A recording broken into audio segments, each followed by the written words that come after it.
Hi guys, I'm back again, which obviously means that I'm not there. And Rory's with me, so she decided that she wanted to talk to you all too. Rory, look at the camera. There. Oh, hi. Okay, so I know I said I was gonna be back today. Unfortunately, I'm not. I can't be yet. I just too much pain. I can't really get around very well.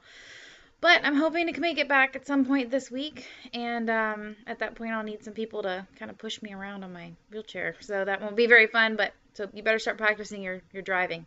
Um, yeah, so that'll be interesting.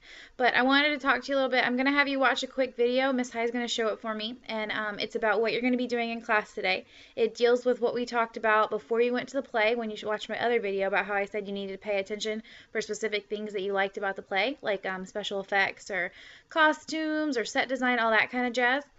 And because what you're doing is you're writing a critique. Now, I know a lot of you read magazines and you might see like reviews on new CDs or new magazine or like new movies or video games, and people write about like what they liked about the video game and whether or not you should buy it. Well, a critique for a play is kind of the same thing. They tell what they like about it or what they don't like about it so people can make a decision about whether or not to spend their money to go see it. So that's what you're going to be doing. You're going to be the person writing the critique or the review. Okay? Now, it's going to be a lot like the paper that you wrote before. It's going to have an introduction, 3 body paragraphs, a conclusion. It is a critique, so it's not a letter. You don't need to write like Dear more traditional school board, or you don't need to write Dear Reader. You don't need to end it with sincerely. It will have a title because it's like an article that goes in a magazine or a newspaper. So if you watch the next video, it's going to show you the paper that you're going to be working on. It's going to try to explain to you what you're doing in each section of the paper.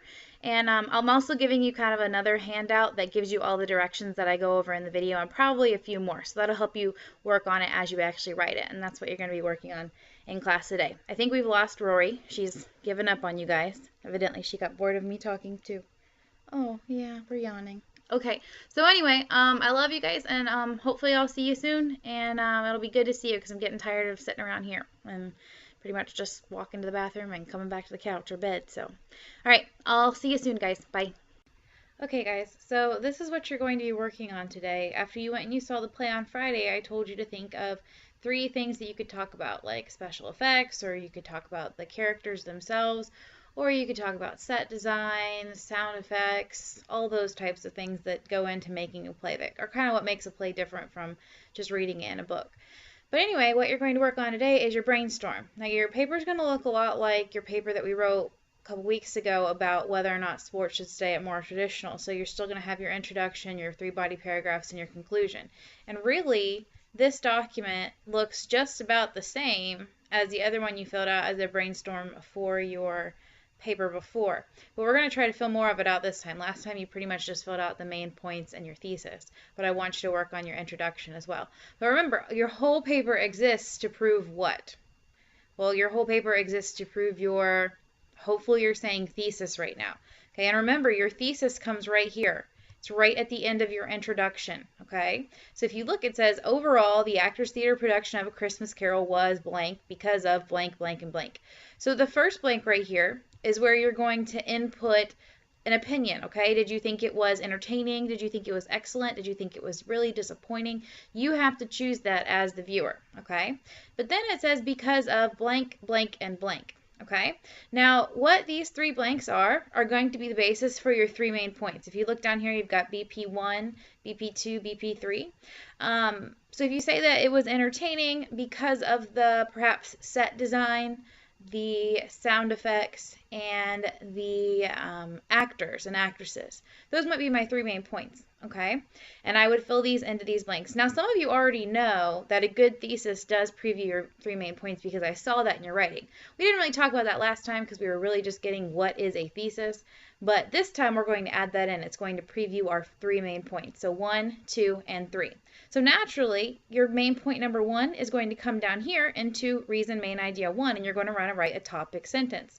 So you could say something like, the Actors Theater production of A Christmas Carol was extremely entertaining because of the set design, okay? And then what you would do is you would come up with 2 specific examples of the set design of what made it so good. Or if you're saying that that's a weakness, you'd come up with 2 specific examples from the play that you thought weren't very good or could have been done better.